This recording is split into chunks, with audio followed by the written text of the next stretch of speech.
जय हिंद दोस्तों। ये बात 1929 की है, जब भगत सिंह और उसके साथी लाहौर सेंट्रल जेल में भूख हड़ताल पे थे। एक लंबी भूख हड़ताल, इतनी लंबी कि 63 दिन के बाद उनका एक साथी जतिन दास शहीद हो गया। और उनकी मांगे क्या थी? उनकी मांग ये थी कि भारतीय मूल के राजनीतिक बंदियों को भी जेल में वही सुविधाएं दी जाएं जो अंग्रेज कैदियों को दी जाती हैं। अंग्रेज कैदी भले ही चोर डाकू हों, बेईमान हों, बलात्कारी हों, उनको बाकी भारतीय कैदियों से अलग रखा जाता था और जेल में भी घर जैसी सुविधाएं दी जाती थी। भगत सिंह और उसके साथियों का यह मानना था कि राजनीतिक कैदी इखलाकी कैदी होते हैं। वो किसी ऐसे अपराध के लिए जेल में नहीं होते जो उन्होंने अपने फायदे के लिए किया हो, इसलिए उनके साथ ऐसा सलूक नहीं किया जा सकता जैसा कि जेल में चोर डाकुओं, बलात्कारियों और जेब कतरों के साथ होता है। अंग्रेज सरकार उनकी इस भूख हड़ताल को कुछ इस तरह से पेश कर रही थी जैसे कि ये नौजवान सिर्फ अपनी सुख सुविधाओं के लिए ये भूख हड़ताल किए हुए हों, जिसके जवाब में उस समय के प्रख्यात पत्रकार गणेश शंकर विद्यार्थी ने अपने अखबार प्रताप में ये लिखा। और जो बात उन्होंने लिखी वो आज भी भारत के लोगों को कान खोल के सुन लेनी चाहिए कि ये लोग, कि ये नौजवान भूख हड़ताल अपने लिए नहीं कर रहे, राजनीतिक कैदियों के लिए भी नहीं कर रहे, ये भूख हड़ताल कर रहे हैं पूरे देश के लिए। क्योंकि अंग्रेज सरकार राजनीतिक कैदियों से इस तरह का सलूक करती थी जिससे घबराकर कोई भी सरकार के खिलाफ आवाज उठाने की हिम्मत ना करे। उन्होंने ये कहा कि भगत सिंह और उसके साथियों ने एक ऐसा राजनीतिक प्रश्न उठाया है जो इस समय और आने वाले समय में भी भारत में ये सुनिश्चित करेगा कि सरकार लोगों के हिसाब से चले, लोगों के प्रति उत्तरदायी हो। वो 1929 की बात थी और आज 2021 में हमारे देश में ये हो रहा है कि जो भी सरकार के मुख्तलिफ विचार रखता है, जो भी सरकार से प्रश्न पूछना चाहता है, जो भी समाज के उन वर्गों के साथ खड़ा होना चाहता है जो सताए गए हैं, जो अन्याय के शिकार हुए हैं, उन सभी को साला साल जेल में फेंक दिया जा रहा है। बहुत से मामलों में इन विचाराधीन कैदियों को बेल तक नहीं दी जा रही, जो सुप्रीम कोर्ट के अपने एक फैसले के अनुसार हर भारतवासी का जन्मसिद्ध अधिकार है। आप इन नामों पे गौर कीजिए: वरवरा राव, अनिल तेलतुंबड़े, सुधा भारद्वाज, गौतम नवलखा, अरुण फरेरा, रोना विल्सन, नवदीप कौर और अभी अभी इस सूची में शामिल हुई दिशा रवि। ये लोग कौन हैं?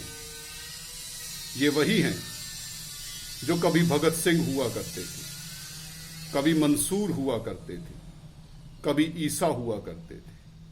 क्योंकि इनका कसूर वही है जो भगत सिंह ने, मंसूर ने और ईसा ने किया था, और वह कसूर है सच को सच कहना, बिना यह परवाह किए कि कानून उनके साथ क्या करेगा, राज्य उनके साथ क्या करेगा या समाज उनके साथ क्या करेगा। हिंदी में इसे कहा जाता है कि राजा नंगा है, लेकिन अंग्रेजी में इसके लिए और भी उपयुक्त कहावत है जिसे कहते हैं elephant in the room. Elephant मतलब एक इतनी बड़ी समस्या जो आपके पूरे कमरे को भर दे, लेकिन सरकार ये चाहती है कि आप उस समस्या को ना देखें, एलिफेंट को ना देखें। तब हम में से बहुत से लोग रोशनदान देखने लगते हैं, पंखे देखने लगते हैं, खिड़की की सलाखें गिनने लगते हैं। तब इनमें से कुछ चीख कर कहता है कि भाई तुम देख क्यों नहीं रहे, कमरे में तो हाथी है। तब सरकार ऐसे लोगों को देशद्रोही बताती है, उन पर सरकार की आज्ञा का उल्लंघन करने का आरोप लगाती है। सरकारी मीडिया चीख चीख कर कमरे में पड़े किसी स्टूल के बारे में बताता है, किसी पंखे के बारे में बताता है, ताकि हाथी की बात कोई ना करे। तब ऐसे लोगों से यह पूछा जाता है कि जब किसी और को हाथी दिखाई नहीं दे रहा तो तुम्हें कैसे दिखाई दे गया? तुम्हारा नजरिया जरूर चीन परस्त है या पाकिस्तान परस्त है। तब कमरे में बैठे सरकार परस्त लोग गद्दार गद्दार चीखने लगते हैं, देशद्रोही कहने लगते हैं और ऐसे लोगों को खींचकर काल कोठड़ी में ले जाया जाता है। तब हम जैसे आम लोग जिन्हें हाथी दिखाई तो देता है, सरकार की मंशा समझ जाते हैं और हाथी को देखने की बजाय अपना ध्यान किसी पंखे की तरफ या कमरे में लगे उस टीवी की तरफ कर लेते हैं जिसमें सरकार का गुणगान हो रहा होता है। इस वक्त भारत के कमरे में भी एक हाथी है और वो हाथी ये है कि ये देश बिक रहा है। हर रोज कई कंपनियां पूंजीपतियों के हाथों बिक रही हैं। हर रोज लाखों करोड़ रुपए के लोन माफ किए जा रहे हैं। हर रोज सत्ताधारी पार्टी की तरफ से पूंजीपतियों के दिए हुए पैसे के प्रयोग से अपना प्रचार किया जा रहा है, अपना डंका पीटा जा रहा है और हम लोग कमरे में फैल रहे इस हाथी को देखना नहीं चाहते। और जो लोग इस हाथी से अपनी आंखें चुरा नहीं पा रहे, जो बोले बिना रह नहीं पा रहे, उन पर कई तरह के मुकदमे बनाए जा रहे हैं। भीमा कोरेगांव केस में फंसा दिए गए लोगों के बारे में अमेरिका की एक लैब ने अब यह खुलासा किया है कि उनको जिन सबूतों के आधार पर फंसाया गया, वो सब सबूत एक वायरस के जरिए उनमें से एक अभियुक्त के लैपटॉप में डाल दिए गए थे। इसी तरह जिन लोगों ने CAA NRC प्रोटेस्ट के दौरान सरकार का विरोध किया, उनमें से बहुतों को दिल्ली दंगे के आरोपी बनाकर जेलों में फेंक दिया गया और कपिल मिश्रा जैसे हाथी किसी को दिखाई नहीं दिए। इसी तरह 26 जनवरी को किसान आंदोलन को बदनाम करने, उसे खालिस्तानी साबित करने की एक साजिश रची गई, जिसमें 200 से अधिक लोग जेलों में हैं और अब किसान आंदोलन के पक्ष में प्रचार करने वाले पर्यावरण कार्यकर्ताओं तक को खालिस्तानी साबित करने की कोशिशें चल रही हैं, जिसकी ताज़ा उदाहरण दिशा रवि है। इस लड़की का कसूर सिर्फ इतना है कि इसने कोई बम नहीं बनाया, कोई पिस्तौल स्मगल नहीं किया। इसने एक गूगल डॉक्यूमेंट बनाया जिसे टूल किट कहा जाता है। टूल किट का मतलब है एक ऐसा डॉक्यूमेंट जिसमें एक आंदोलन के बारे में या एक कैंपेन के बारे में सभी तरह की जानकारी डाल दी जाती है, जिसमें बहुत सारे आर्टिकल होंगे, बहुत सारे हैशटैग होंगे, बहुत सारे इवेंट्स की जानकारी होगी जो उस आंदोलन के समर्थन में किए जा रहे हैं। इस टूल किट के जरिए दिशा रवि ने किसान आंदोलन के लिए एक अंतर्राष्ट्रीय समर्थन हासिल करने की कोशिश की, जिसकी सफलता का सबसे बड़ा उदाहरण ये है कि ग्रेटा थनबर्ग ने न सिर्फ किसान आंदोलन के पक्ष में ट्वीट किया, बल्कि उस टूल किट को भी उस ट्वीट के साथ शेयर किया। दोस्तों, ये हमारी सरकार के लिए शर्मिंदगी की बात है कि 200 से अधिक किसान अपनी जानें गंवा चुके, लेकिन सरकार की कान पे जूं तक नहीं रेंगी और एक पॉप स्टार के ट्वीट करने पर पूरी सरकार हिल गई। विदेश मंत्रालय तक ने बयान जारी किए और अपनी तरफ से ट्वीट किए। अब जरा सोचिए, दिशा रवि जैसे कार्यकर्ता ना हो तो सरकार लोगों की क्या परवाह करेगी? सुधा भारद्वाज जैसे वकील आदिवासियों के केस ना लड़ें तो उनके साथ क्या क्या अत्याचार नहीं होंगे।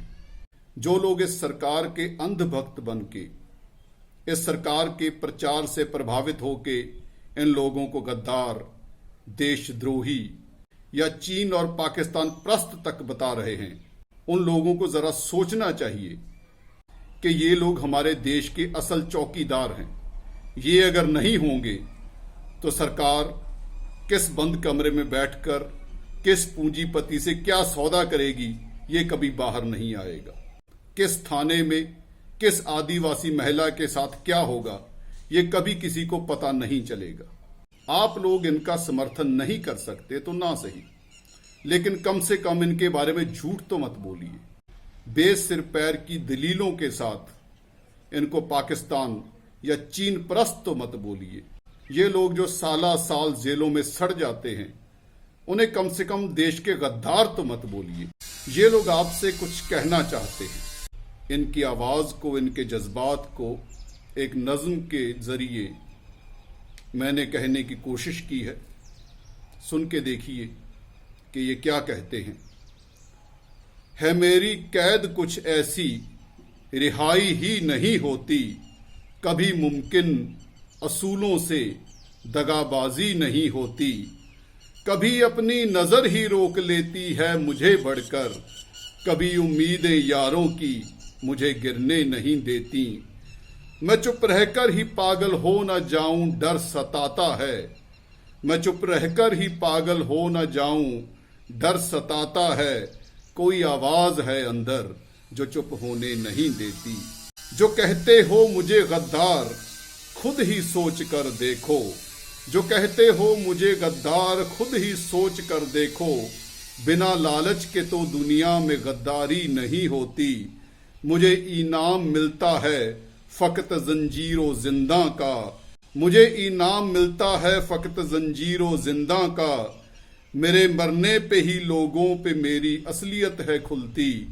कई मंसूर कई ईसा मारे हैं जमाने ने, कभी सच को हयाती में न देखी रोशनी मिलती। मुझे सपनों में मेरे दोस्त आ आकर जगाते हैं, जिन्हें दुनिया शहीदों मुल्क का अब नाम है देती। कभी कहती थी जिनको सर फिरे अब उनके पुतलों को, किसी नेता के हाथों हार का इनाम है देती। है मेरे मुल्क की जनता बिठाती सर पे झूठों को, जो शीशा सामने रखते उन्हें हरदम सजा देती। मैं हूं इखलाक का कैदी, नहीं डाकू लुटेरा हूं। मुझे गद्दार का तमगा मेरी सरकार है देती। जो बेचे देश की दौलत वही है देश का बेटा, उसे ये नाम बिक कर छप रही अखबार है देती। जो तुम ये चाहते हो रहूं चुप मैं भी, हाँ एक दिन नहीं बोलूंगा, बोलेगी जो मेरे खून की खेती। नहीं बोलूंगा, बोलेगी जो मेरे खून की खेती। दोस्तों, इस समय हमारे देश की कानून व्यवस्था शायद राजाओं के राज्य से भी बदतर हो चुकी है। किसी पर भी यूएपीए लगाया जा सकता है, किसी पर भी एनएसए लगाया जा सकता है, कहीं किसी की कोई सुनवाई नहीं है। डॉक्टर कफील खान, जिनको एनएसए के तहत गिरफ्तार किया गया, 11 महीने तक बेल नहीं दी गई। जब हाई कोर्ट ने यह पाया कि उन पर एनएसए लगाया जाना नहीं चाहिए था, तो उन्हें बेल दी गई। और दूसरी तरफ उत्तर प्रदेश के मुख्यमंत्री हैं, जो अपने ऊपर चल रहे मुकदमों को अपने आप ही वापस ले लेते हैं। देश की हालत फिर से वैसी हो गई है जैसी भगत सिंह के समय थी कि अगर आप भारतीय हैं तो अपनी जमीर की आवाज सुनने का दंड भी आपको चोर उच्चक्कों की तरह दिया जाएगा, लेकिन अगर आप अंग्रेज हैं तो चोरी चकारी के दंड में भी आपको ऐसे रखा जाएगा जैसे आप अपने घर पे रह रहे हैं। आज के दिन एक आम आदमी और एक राजनेता के बीच उसी तरह का अंतर हमारा कानून कर रहा है। गणेश शंकर विद्यार्थी के शब्दों को दोहराते हुए मैं आपसे ये अपील करना चाहता हूं कि अगर आप ये चाहते हैं कि इस देश में सरकार लोगों के अनुसार काम करे, लोगों के प्रति उत्तरदायी रहे, तो राजनीतिक कैदियों के लिए एक बेहतर जेल व्यवस्था की मांग हमें करनी पड़ेगी। उन्हें कम से कम जेल में वो सुविधाएं तो दी ही जाएं जो एक बलात्कारी, एक कातिल, एक करप्ट नेता को जेल में जाने पर दी जाती है। ये वही मांग है जो भगत सिंह ने 1929 में की थी। दूसरी मांग हमें ये करनी होगी कि जब कोई अदालत ये पाए कि ऐसे किसी व्यक्ति को राजनीतिक रंजिश की वजह से किसी ऐसे मुकदमे में फंसा दिया गया है जो उस पर बनता ही नहीं था, उसके लिए मुकदमा दायर करने वाले पुलिस अधिकारी पर कार्रवाई की जानी चाहिए।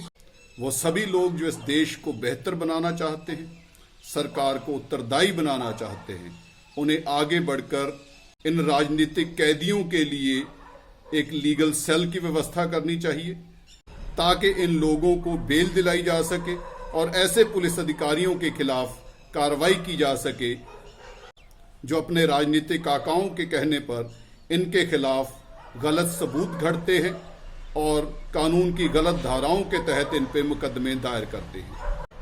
इन विनतियों के साथ मैं अमनदीप सिंह सेखों आपसे इजाज़त चाहता हूँ। जय हिंद, जय भारत, इनकलाब जिंदाबाद।